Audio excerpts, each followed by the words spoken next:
Real big, Mark. We're live. We are here. Hi. We are Mark. I just pointed to myself and said Mark, but I'm not Mark. I am Mark. I'm Smithers. So if you don't know us, we're the Chumpcast. Normally there's a third one of us, but he's in the mountains somewhere. He's probably been eaten by a cougar at this point. Most likely. Whether it be a literal cougar or a woman who is unhappy with her marriage. Slow runner too. There's no way he'd be able to escape a cougar. You know what? He's going to be so pissed when he hears you say that. Probably faster His than biggest me, pet peeve is watching somebody run in a movie and they run poorly. That's why he's such a huge Tom Cruise fan. Greatest on-screen runners of all time. Runs like a Muppet. But anyways, we are the Chumpcast. We do this weekly show, sometimes outside, as you can see behind me. This is literally the street that I live on. I hope you can't see the crossroads and actually find where I live, but not that anybody would.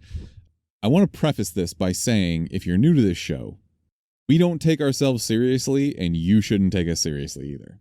Is that fair? We watch a lot of movies. Especially Fast and Furious movies.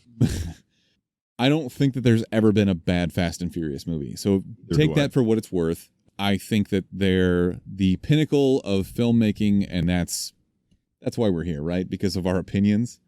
Especially on Fast and Furious, yes. Yeah. I currently am planning like a tabletop RPG that is based on Fast and Furious, which I think lends itself so well to the universe of just like Dom Toretto, played by Vin Diesel, is so clearly a barbarian.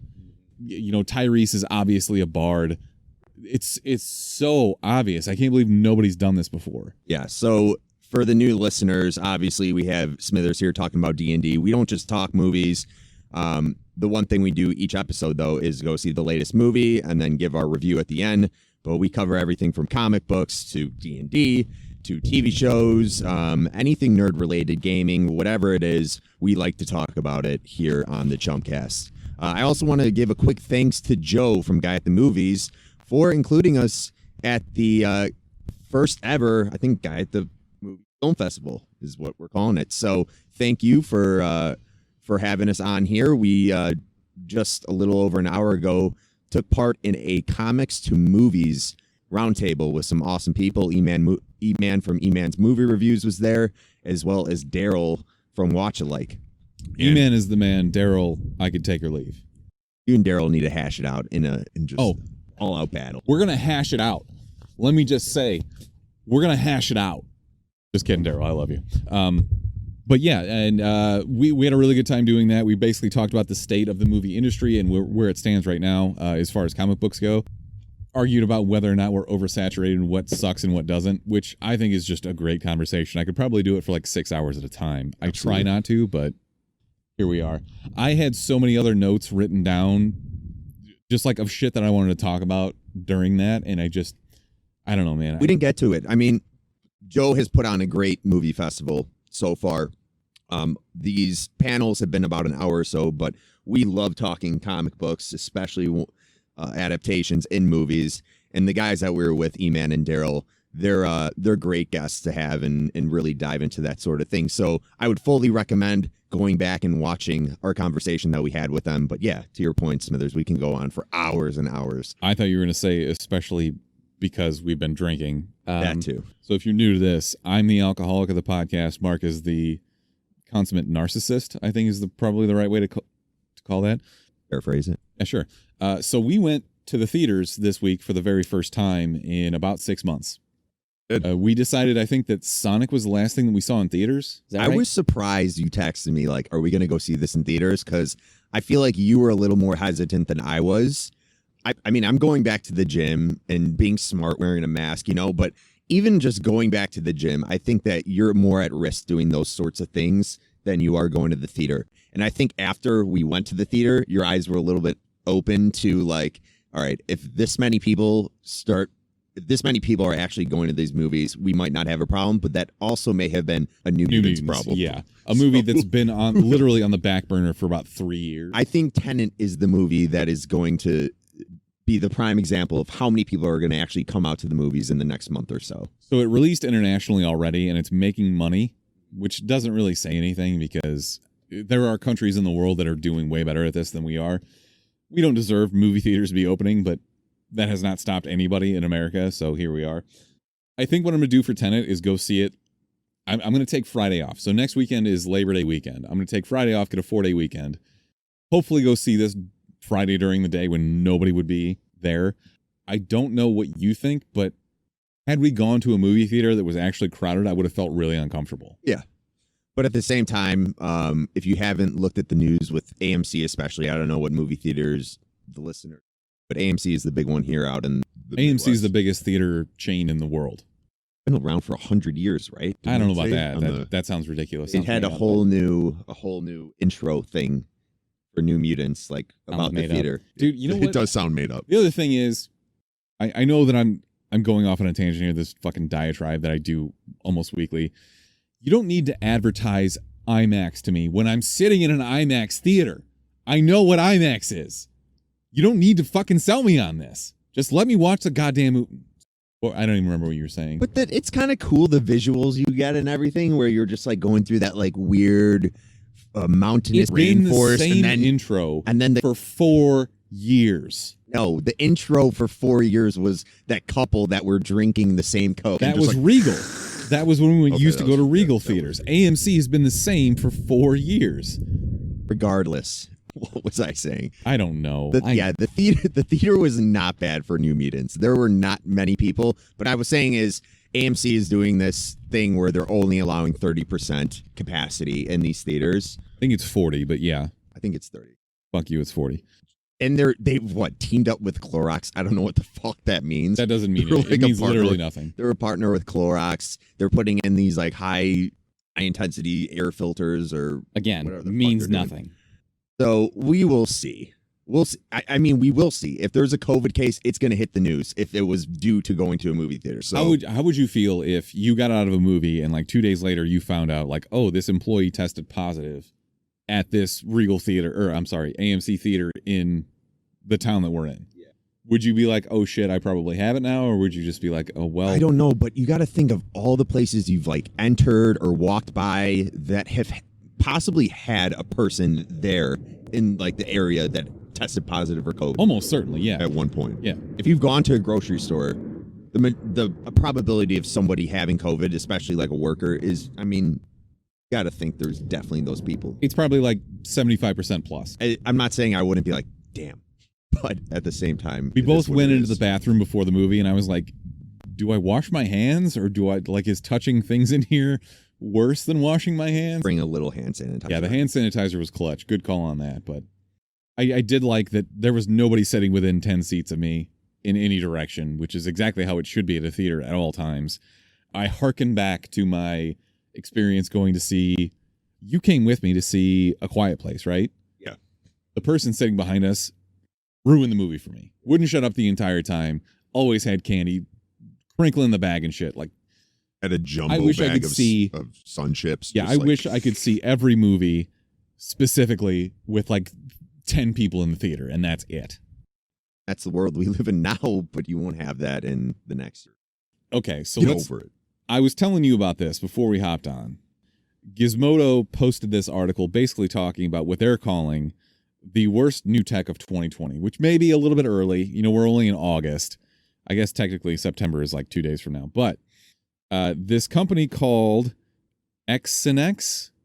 Xenex, yeah, that's right. So Sounds like an underground German fucking like it sounds like a club drug. dubstep deep house music festival. That's probably. X and X.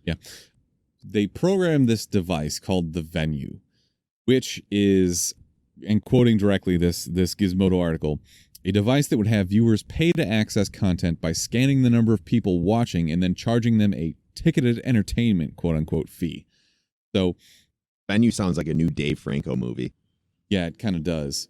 And if you watch The Rental, you know that this movie's going to suck too. The Rental's the worst movie of this year. No. What was worse? Think about it and get back to me. I'm going to keep talking about that this for a device. second. It might have been. I don't know. So what they're talking about is a device that you place in your home that is supposed to gauge the number of people in your vicinity who can see your television. Okay? So in theory, you could use this as a ticketing system that would say $5 per person, whatever, to watch this movie. So it would circumvent the problem I'm using a lot of air quotes this episode because I've had a few beers. I recently switched from coffee to beer, so I'm just going to keep doing this. So imagine you're going to watch Mulan on Disney Plus, okay? And instead of charging you a $30 flat fee, it scanned the room that you're sitting in and said, instead of $30, I'm going to charge $5 per person. So if you're a very lonely person, like Mark, I assume that you are, you have no friends, your wife hates you, your kid hates you, doesn't want to be My kid doesn't near even you. want to be by me, and he's not even mobile. Yeah, he's still like he's learning somehow move away from me though. He's learning to crawl in order to get away from you. In theory, this would say there's only one person in this room, so we're only going to charge you for a single ticket, and $5, $6, $10, whatever it's going to be. This is really part of the dystopian future, right? I just need a better understanding. Here's my thought is, okay, are we talking like, let's take Mulan, for example. What are they charging $30 on Disney Plus right now? Pretty fucking ridiculous. Absolutely. Are they saying like that price is not going to change until you get more people, and then we will start discounting it based on how many people you have there? I would think that they'd be like, it's $10 a head. Okay. And maybe it maxes out. Like, you think they're going to adjust the overall price? So if it's $30 and you have 5 people there, are they gonna discount the price and then split it up amongst those 5 people, or are they just gonna take the 30 divided by 5? Presumably, they wouldn't say if you're a single person, it's still going to be $30, right? So that's what I'm thinking. This is the only good use out of this product. Otherwise, it's just a gross invasion of privacy. Like I can't fathom the other use for this other than just, hey, we're going to pay attention even more so than we already do to what you're doing at all times.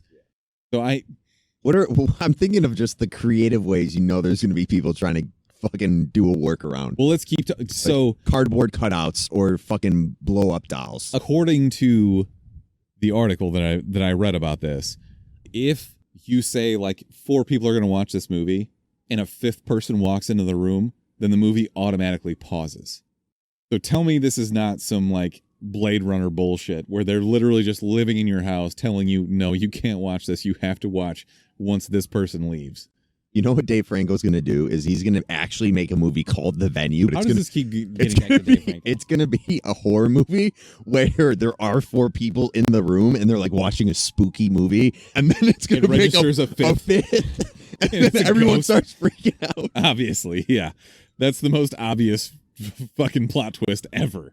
That makes sense. Franco. I don't know what to say about this. I think we're really getting out over our skis on this, right? As far as technology that is necessary to watch movies. We ever not get way over our skis on any fucking topic there is. I guess I also need to apologize. I know that there are sirens in the background.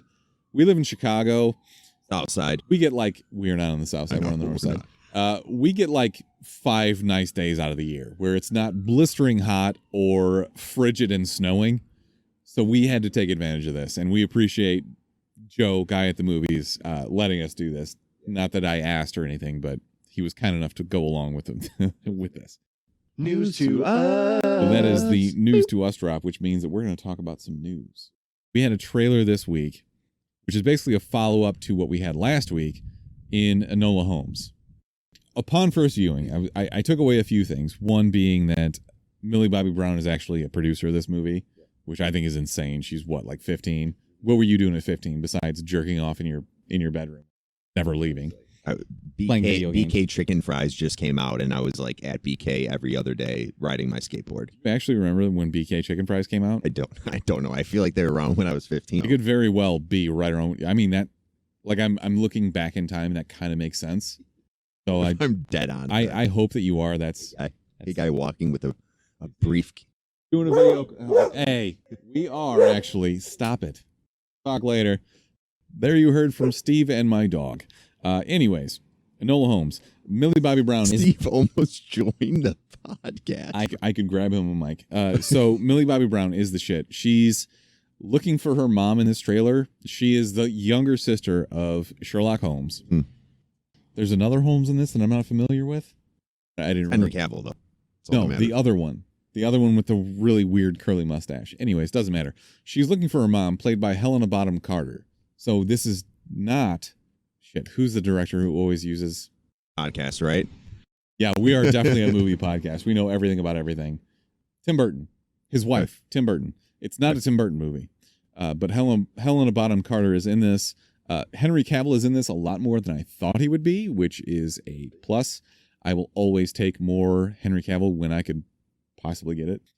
He's very charming. Oh, I thought you just were going to say as an overall man. That too. Mark, what did you think when you watched this trailer? I liked it. I do give a lot more respect to Millie Bobby Brown for directing that. Mentioned when I was that age, producing. When I was that age, I was doing absolutely nothing with my life. Freaking fries. So I don't know. I liked it. Welcome to this commercial for Burger King. Yeah. It's not going to have anything to do with movies that I actually enjoyed back in the day, were the Robert Downey Jr. Sherlock Holmes. Those aren't that old. Like I'm pretty sure both of them came within the last 10 years. Okay, that's still a while ago. But I do enjoy the lore of Sherlock Holmes, so I'm for it. Okay, but do you think that you would enjoy it as much without Robert Downey Jr. being super charming and shit? We have Henry Cavill now, so. But he's not the main character. But you just said he's in this more than he thought he would, so I'm all for that. Okay. Yeah, we know there's popping going on. That's just my toe. I just can't stop cracking it. And there's a little tiny mic right by my toe as well. Okay, let's move on, shall we, please? No, yes, Fluffy Fox. Unfortunately, we were not able to identify the cause of the popping, so we apologize. I don't apologize. It's your mic. I don't apologize. No. Let's keep talking, though. This is coming next month. I wonder if Netflix is going to start kind of ramping down the new movie releases that they have. Just because theaters are starting to reopen. I mean, obviously, at some point, we're going to get hit with a second wave of this and everything's going to get shut down again. Do you think that they're going to start holding stuff back? Or is it just going to be, no, fuck it, let's push forward? I think they'll just push forward with it. That's probably bad, right? I don't know. Got to make some money, you know. Who does? Netflix? Netflix is making money hand over fist. Yeah. Netflix is not the problem. AMC, maybe. They're already filing for bankruptcy. They're issuing junk bonds and stuff. Like, I think they're pretty much screwed out of this no matter what. New Mutants was probably the marquee release this week, and it made about $8 million domestically. That is not good. This movie had like $100 million budget. Granted, it's been in purgatory for 4 years. And I heard they actually didn't go through with the reshoots. I don't know if that meant like they reshot a few things and were just like, nah, screw it. They didn't. So the rumor for the longest time was they're reshooting everything. They did not reshoot anything, which makes sense because if you think about it, most of these actors are pretty young. I mean, 3 years later, they would all look completely different. Like Maisie Williams had short hair and stuff, and I know you can do wigs and all that, but that's not going to cut it. Anyways, let's talk some other news. Project X Entertainment, the company that is responsible for bringing you Scream 5 and other movies as such, has acquired the rights to the Nutty Professor franchise. So if you're not familiar, first of all, go watch these movies. They're hilarious. Secondly, Eddie Murphy basically plays everybody in these movies. Did 2 of the Nutty Professors and then the Clumps. Does that sound right? Yeah. How the fuck do you try and reboot these movies? They will never be better than Eddie Murray sitting in a fat suit. Eddie Murray, yeah. Eddie Murphy. I've had a few beers. Murray. Sitting around a kitchen table and just farting at one another. Like, you cannot top that. Like, this is the peak of cinema. Why are you even trying? Your joke, Murray. So he's not going to be affiliated with these movies at all. I wouldn't think so. I mean, he's basically been off the radar for a really long time. You got to think, if he's not going to do a stand-up special, he's not going to do a reboot of fucking... Based on everything that I've heard, he's actually starting to get back into stand-up comedy, which is great. His brand of stand-up probably doesn't lend itself to the 2020 landscape. Yeah. But that doesn't mean that he can't adjust. I mean, he could still do like a Chappelle type thing where he's kind of lampooning woke culture and whatnot, but I can't see this possibly working. No. All the jokes in this movie were just fat jokes. Like, there was nothing else. The biggest joke was him just getting bigger. It was just a giant, fat, nutty professor going through the city and just knocking down buildings. That was his, like, internal nightmare, but the scene where Dave Chappelle is the stand-up and he's wearing the weird hat and takes it off and he's got terrible braids and shit, I think that's an all-time movie scene. I think it's absolutely hilarious. And if you can get the same people who were in charge of writing for the first one, the first few, I guess. No, probably not. But like, what's the direction with this? Yeah, I think that when you do reboots, generally you see something like Opportunity. well, expand. what you see is somebody like trying to make the movie more diverse or something like that, and that's not really the case here. I guess they could make it a woman, maybe, where she's the professor, but in my opinion, you don't mess with perfection. This is very much in like the Bill and Ted type genre. The way I think about it, like if you don't have that main character, if you do not have Eddie Murphy as the Nutty Professor, the main dude, it's not going to work. It's just not going to work. They tried it with Dumb and Dumber 2 or whatever it was. Dumb and Dumber. Yeah. Was it Yeah. Yeah. Okay. So I get what you're saying. I don't think that you're going to do anything new with this. So like you lose me as soon as you say remake. If you were like, yeah, we're doing a continuation, I'd be much more in for that. Let's move on a little bit. Variety is reporting the CW is developing a live action show based on the Powerpuff Girls, but now they're all grown up and they're 20 somethings and they're very resentful that they didn't have a proper childhood where they could just be little girls, which actually makes sense. It's an interesting take. You had fucking Mojo Jojo trying to conquer the whole world. You had to take him down. Mojo Jojo. Had to. Yeah, but they didn't ask to be created, just like you and I.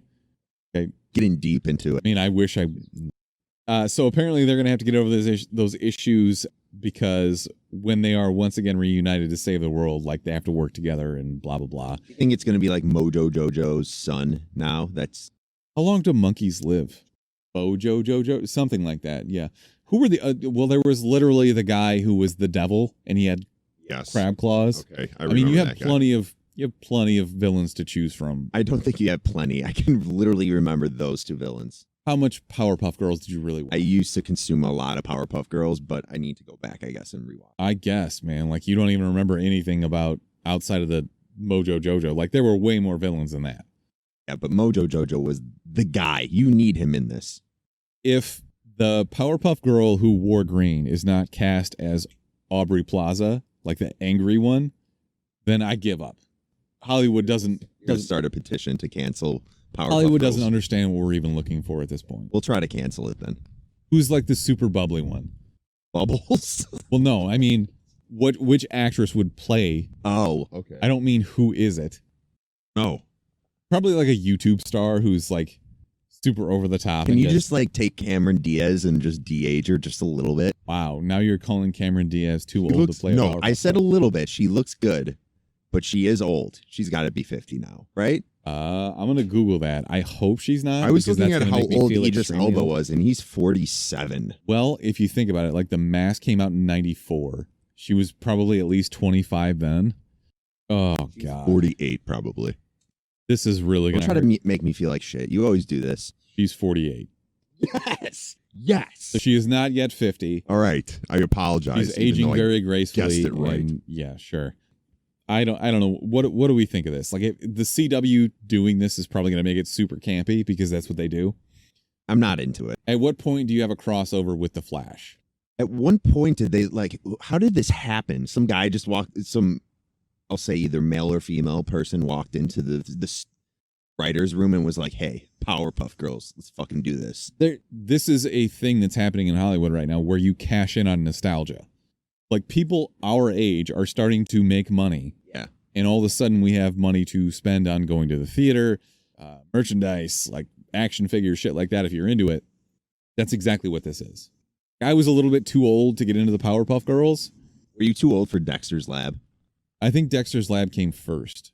But yes, I watched a shitload of Dexter's Lab.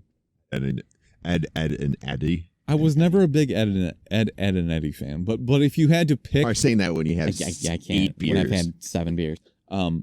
if you had to pick a Nickelodeon cartoon to be remade as live action in a TV show, what would it be? I know what you're gonna say. I just want to. You know what I'm going to say? You cover your ears real quick. Cover your ears. It's Rocket Power. All right. Doug. Oh wow, I guessed wrong. I thought you were gonna say Rocket Power for sure. No, I was thinking Rocket Power, but I'm like, no. Oh, He knows that's coming. Yeah. So I What if Yeah, I was no, just like wild thornberries? smashing. That actually wouldn't be a bad live I'd watch action. that. I mean, it's Yeah. basically Wild Boys, but Wild Boys, but Thornberrys. Yeah, you get attacked by an alligator every now and then. No big deal. What are you going for? Man, I honestly didn't really think about this. Probably Angry Beavers. Like, I want to see people in giant beaver suits. I loved that show. I thought it was hilarious. You like Cat Dog? Not as much. What about Courage the Cowardly Dog? That'd be a great one. That would be like a good. Yeah. Just made it like super. It was a pretty dark show. There was if you some think really about it. creepy shit going on in there. Like beyond the grave type mummies coming to haunt your life. Deep, scary shit. No, you could definitely do a. I would watch a live action Courage the Cowardly Dog. Okay. I'm not for that though. The Powerpuff Why not? CW show. I don't like CW shows. They're just reaching. Ever right now. Okay. Well, apparently Diablo Cody, who won an Oscar, is one of the main people behind the show, along with Heather Rayner, who was in charge of writing for Veronica Mars and Sleepy Hollow. Also, Greg Berlanti is the executive producer. This is, again, a live action show. So, I mean, you've got some real star power, at least behind the production, behind the cameras. So maybe it won't suck. What did you think when you heard that Altered Carbon had been canceled? I was fine with it. Did you finish season 2? Because I sure didn't. I did. Did it get better? I'm going to pull that card where Did I'm it like, get better? but I read the books. I'm a big fan of this universe. Okay. But just because they have the books have a good universe doesn't mean if a show No. goes from like pretty good to just, in my opinion, even though I didn't finish it, that's why I asked you, I thought it was shit. I don't think they need to continue it. If someone came to me and said, this TV show sucked, I'd be like, yeah, okay, I get it. If you are a fan of the lore, quote unquote, it was a little bit better, but there was so much that you had to remember. I mean, it was 3 years between season 1 and season 2? Probably 2. There's so much terminology and shit that you have to remember in this universe. They did nothing to revitalize your memory and just like refresh you on it. There was like a quick 60-second intro, I think, that was like, here's what happened in season 1. That is not enough for you to know what a stack is and call people meths, which is a reference to Methuselah, which is basically just really, really old people who they're rich, they keep living their lives over and over again. It does not lend itself to that. Like, Or not through new stacks, through new bodies, same they call stack. bodies, So basically, okay. the premise of this is your brain lives in a stack, quote unquote, which is a disc that goes into your spine and your neck. And if your body dies, it's fine. They can take your stack and put it into a new body. If your stack gets destroyed, done. So the Anthony Mackie season, in my opinion, was not as good as season 1 with Joel Kinnaman. I don't think it had anything to do with the actual actors. I just think that the writing was better in season 1. No, I agree. I thought, the writing just wasn't really going to not do the first season any justice with kind of reminding you and getting you excited, like kicking it off to where it's like, okay, this shit just happened. Here's what's up next. If you're doing a Batman movie, you can depend on people to know what happened previously.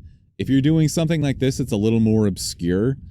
That is not the case. You do not have the freedom to do something like that where it's just super out there and everybody just knows the lore of your setting. It doesn't work that way. That's the big problem that I had with season 2. It just wasn't as good as season 1. How many episodes was that? And they're all like an hour long too, right? That's the other thing. It was a little longer than it needed to be. I remember we wanted to do season 1. Well, we did season 1 for an episode. Yeah. And I think Brick and I started like a few days before, and I'm just like, holy shit, this is 11 episodes or whatever, all an hour. But you liked the first season, right? It was good. Okay. It was good, definitely. It's weird to see Netflix actually cancel things like this. It is a larger budget TV show. Yeah. So it does kind of make sense. Obviously, they have analytics and everything that we are not privy to. So I don't know. It sucks because I love the source material. I was a big fan of the books, but as the world turns, shit gets canceled. Right. We got new shit. How do we broach Chadwick Boseman? We talked about this a little bit on our comics panel. Obviously, it's the biggest news of the week. Yeah, it's There's nothing that we can say that hasn't already been said about a great man who... Rough, not knowing, and I respect the fact that he kept it he kept it to himself.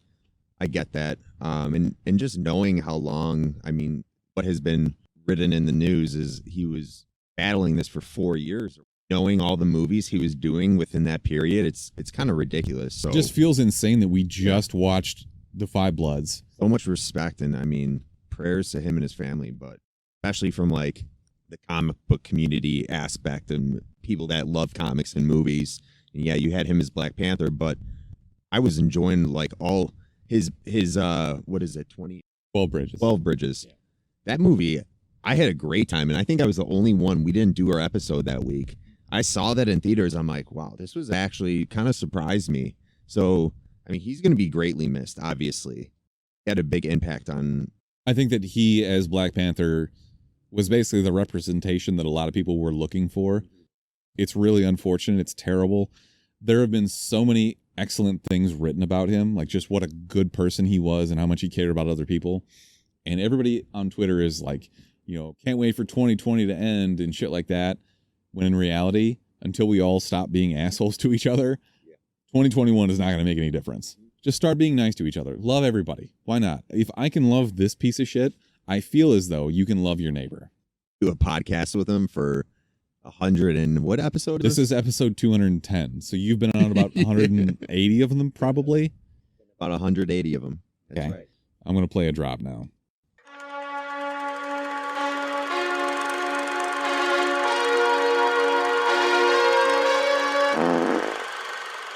All right, so if you are familiar with the show, you know that is our movie drop.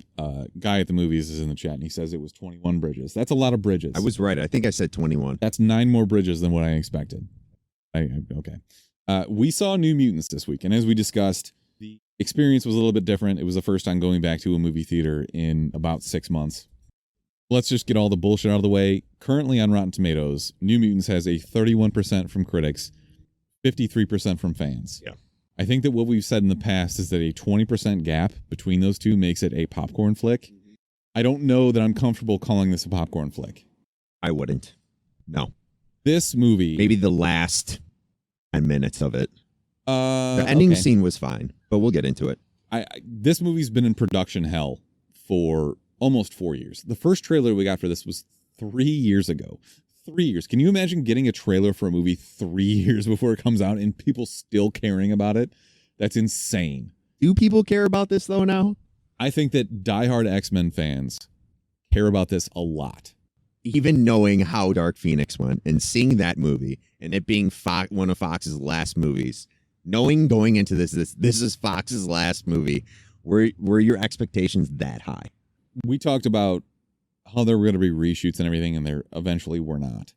I'm just really torn on why Disney sat on this for 3 years. Obviously, the merger happened more recently than that. Yeah. They could have released this basically at any time, and they just chose not to. They could have put it out on Disney Plus, chose not to.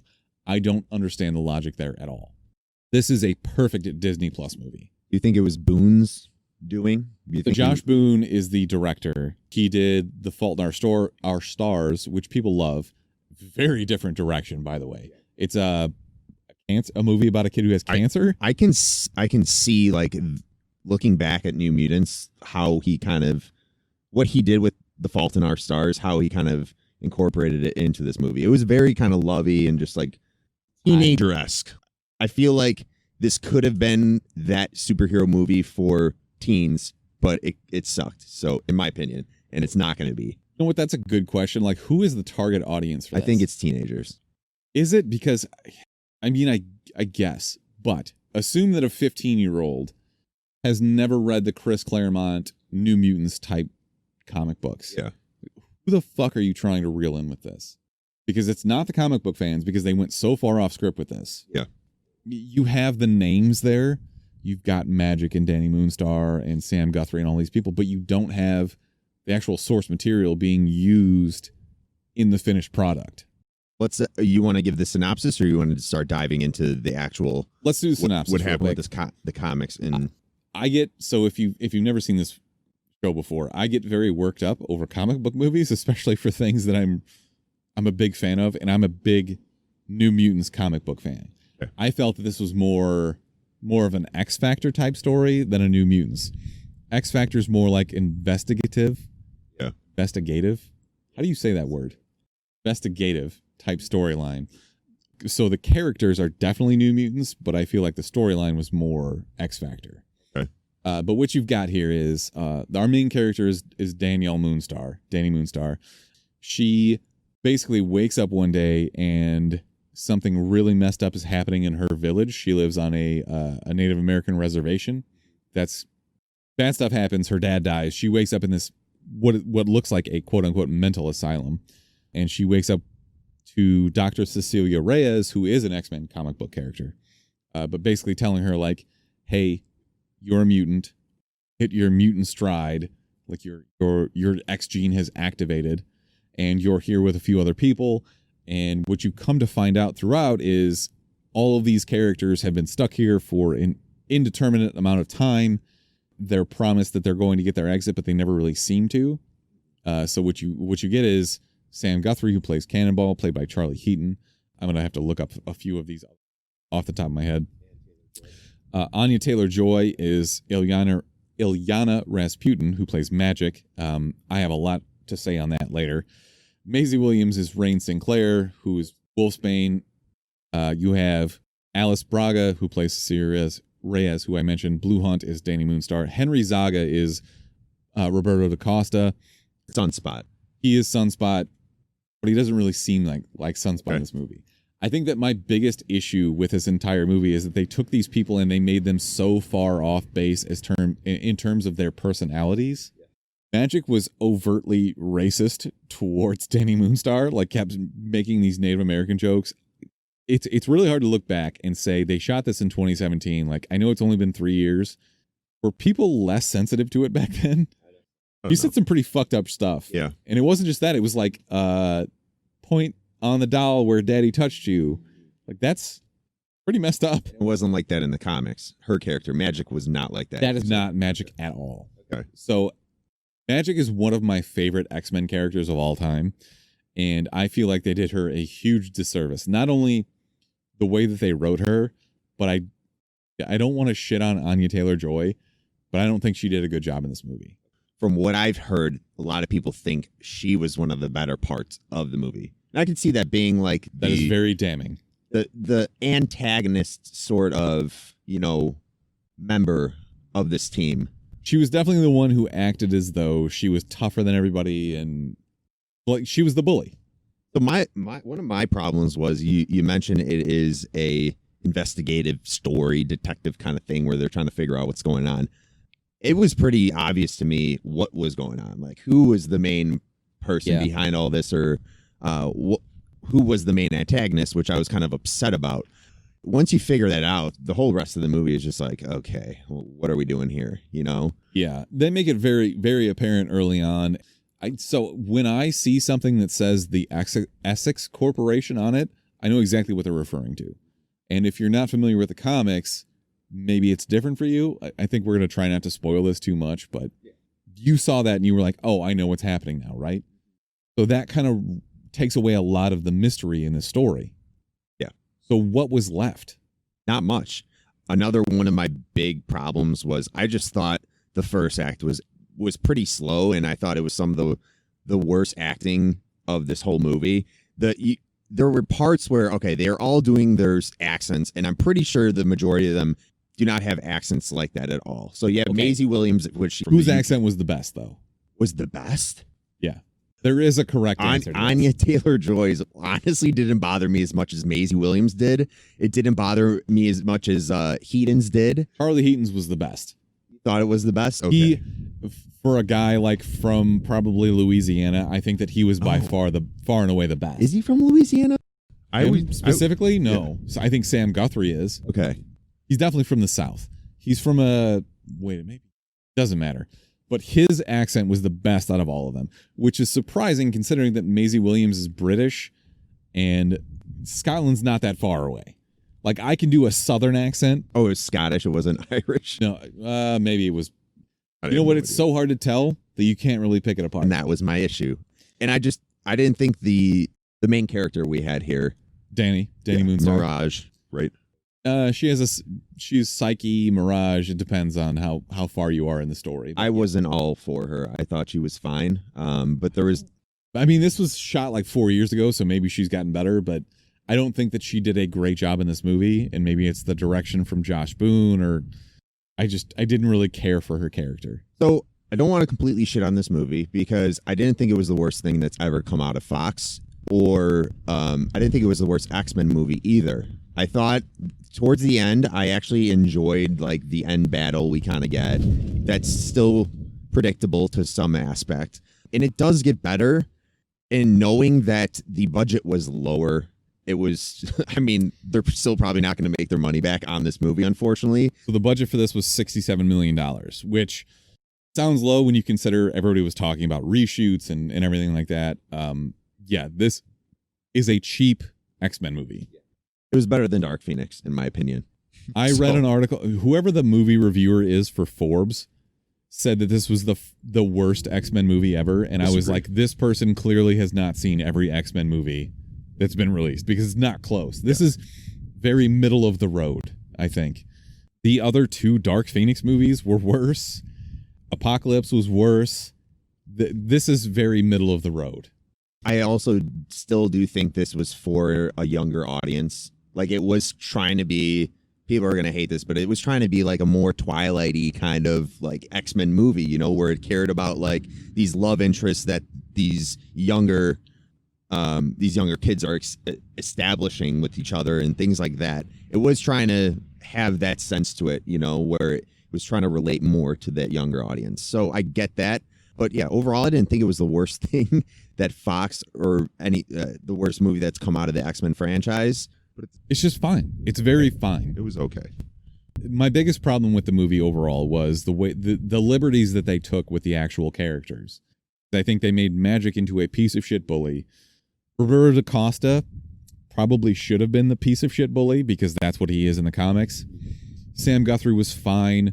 Rain Sinclair is so vehemently Catholic, and we talk about this a lot, where you should take liberties with your story, because otherwise, if you're just directly translating something from the comic books, then everybody knows that story. Yeah. So it was interesting in that aspect that she had a little bit of a different relationship with Danny Moonstar, but the way that they treated these characters just made it seem like the writer had never read a New Mutants book. Yeah. And I want to bring up a little drama. So Bob McLeod is the co-creator of New Mutants, and after he saw this movie, he went out on Twitter or Facebook or whatever, made a post saying that all these characters were completely Hollywood whitewashed, that they completely, like, the designs and how these characters looked and acted were completely different, and he was not for it at all. But my take on that, but at the end, he also said that they misspelled his name in the credits, which is actually pretty shitty. That is absolutely pretty brutal. shitty. They spelled it Mac, M-A-C, instead of Mick, M-C. So that is shitty. But I went back and I was like, okay, I'm curious about how you really felt. He could have been under NDA or whatever it was, but 2 years ago, I pulled up a Sci-Fi Wire interview or something like that on YouTube, and he basically said that he was happy with the way things were going, and he already saw how the characters looked. You know, he knew they were taking a different direction towards like the horror aspect. You know, everyone's like, oh, there's going to be a horror X-Men movie. It's going to be a little bit darker. All for it. And he initially didn't think that was the way they should have went. He actually kind of wanted them to do an origins and go deeper into how they all got their powers and where they came from within like their family and everything. I mean, he can change his mind though, right? Like if he thought it was good 3 years ago and then shit changes. I'm just saying more towards the Hollywood whitewashing aspect, how you saw how these characters looked 2 years ago. Like you saw the trailer. He mentioned how Sunspot should have been darker. And I'm at the same time, I'm just like, okay, Maybe he really did feel that way. but there is some drama out there with Bob McLeod, obviously, and the way they did this movie, the way Boone did this. Do you think that your opinion of this movie would have changed had it not been in development hell for 3 years? No, because I wasn't waiting for this movie. I don't know that much about New Mutants. I wasn't as excited for it as you were when it came out. So when they announced like, okay, now this movie's coming out 3 years later or whatever, I was like, fine, whatever, we're gonna go watch it. You were anticipating it a little bit more than I was. So overall, I Care that much. I think that Disney did it a huge disservice by putting it on the shelf for this long. Yeah. You could have released it at any time in the last 3 years, and it just didn't help at all. Like it's not, even if you have a masterpiece, that is not going to help the hype. Like people are going to keep talking about it, and it's going to be detrimental to the end product. Yeah, you're hurting yourself when you take that long, because then people think it's going to be so much better, far and beyond better than what it was, and that wasn't the case, obviously. So not only that, but there were other things in the movie that the director wanted to loop into the other Marvel universe, the Marvel cinematic universe, which is, I think, a big part of the allure of these movies altogether. So when you remove that option, I think that's going to automatically make this movie less influential. It's going to make people care about it less. Yeah. I mentioned the Essex Corporation stuff, and if you're an X-Men fan, you know what that means. They had really big plans for that. And apparently that character was going to be played by John Hamm, which I think would have been amazing. John Hamm would have knocked it out as that character. I'm glad they didn't bring him in, though, because I would have been extremely upset knowing that this wasn't going to happen now that So apparently they did shoot an actual post-credit scene for this where Roberto da Costa's dad shows up. I don't want to get into what that could have meant, but there was so much potential for this. Yeah. And when you bring in New Mutants, the entire premise is that once you hit like puberty in the mutant genre or world, yeah, you slowly start to discover your powers. And that is a very interesting thing because each one of these characters had a really bad experience with the first time that they used their powers. And that's something that you could have built on. Yeah. But I don't feel like they that's did what that. Bob McLeod wanted. That's what he was basically saying is that's the story I would have done instead of this whole dark inside Essex Corporation and thing like that. But no, I'm absolutely with you. I think we got to wrap this up soon. So I say we rate it. Okay, we got a few minutes left, but yeah, I'll let you rate it. Go ahead. I'm going to say save it. I think I'm going to have to agree. I mean, it's either skip it or save it. I'm going to say save it. It wasn't the worst thing I've seen come out of the X-Men franchise. It's not close. It's not even the worst movie we've seen in the last like month. Like we've seen much worse movies, and I think that there was a lot of hype built up for this, not only because it was just like blue balls getting into the theater, but actually opening movie theaters. And this is the first weekend, well, second weekend. We didn't see Russell Crowe's Unhinged for obvious reasons, but Christine in the chat says, I feel like a lot of people forget this movie even existed. And for now for it to come out and just be like, hey, we're in theaters. It's kind of see me now. It's just got a friend. I'm out of quarantine. See the movie that there's Remy, who is named after Remy LeBeau, the X-Men character Gambit. So that's how much of an X-Men fan I am. So I think we'll wrap this up. Mark, do you want to do recommendations for the week? Sure, real quick. HBO released Lovecraft Country. It's an awesome show. They're only through 2 episodes. I think another episode. 3 comes tonight. Tonight. Very excited for. YouTube actually dropped the first episode, and it was the full thing was available. So I think it's still there. If you guys want to go watch the first episode, if you don't have HBO Now or whatever, or HBO Max or whatever it is, it should be on YouTube still. And that's actually, in my opinion, a really smart move to make. It absolutely is. The show's because it draws people in, you get them hooked, and then you're like, okay, you have to Hey, it's subscribe to see the $15. rest. Yeah. Lovecraft Country, though. Go check it out. Absolutely great. I've been doing some rewatching, mostly because The Boys comes out this Friday. I've heard conflicting stories about how they're going to release it, whether it's the first 4 and then they do it every Friday after to release the next 4, or if they're going to drop them all on this Friday. Either way, I've been rewatching season 1. It's absolutely fucking brilliant. I didn't know, like we talked last week when we did Umbrella Academy about whether, like, what's the best thing you've seen in the last few years as far as a superhero TV show goes. Watchmen Boys season 1. And I was like, well, I don't want recency bias to completely change my opinion on this. After rewatching the first half of The Boys season 1, it absolutely deserves to be at the top of that list. Yeah. So that's kind of how I'm feeling with that. Not only that, but I made my wife watch Knives Out, which is now on Amazon Prime. So if you have an Amazon Prime account, you can watch that for free. In my opinion, it was the best movie of 2019. I absolutely loved it. There's twists and turns. The acting is brilliant. It was written by Ryan Johnson, who does an excellent job. I can't say enough about it. I think it's one of my favorite movies to come out in the last 5 years, probably. Go check that out for sure. I also have been playing a game that I just downloaded last night called Among Us. It's $5 on Steam, so if you have a computer, you can play it. It's basically just a dumb game. You ever played the Jackbox game where somebody's an alien and you're on a spaceship and Yes. you have to figure out who that person is? Yep. It's kind of like that. Like you have to collaborate with other people in this game to try and figure out who the murderer is. Okay. And you eject them out of the airlock. Is it a whodunit where everyone could be the murderer? It is. That's exactly what it is. But if you have like 10 people, 2 of them are aliens or murderers or whatever, and you have to kind of figure it out. So it all depends on where you are. It's kind of a side-scrolly type game. It's very low budget as a, $5. Obviously, that kind of makes sense. But it's a very good time. And play it with some friends. I think it's excellent. So with that, I think we're running out of time here. We got 2 minutes left. So I'm going to say thank you for tuning in and thank you for joining us at the Guy at the Movies Film Festival. Joe, thank you very much for having us. I just pull him and he's going to be super pissed. Hey, Joe, you're muted right now, but thanks for having us. We really appreciate it. Yeah, thank you, Joe. As always, you can find us on all social media platforms at the Chumpcast. You can call or text us at 847-920-6107. We hope you had a good time hanging out with us. Check out our earlier panel in which we talked about comic book movies. And stay tuned for more great content at the Guy at the Movies Film Festival. Jumps out, mother.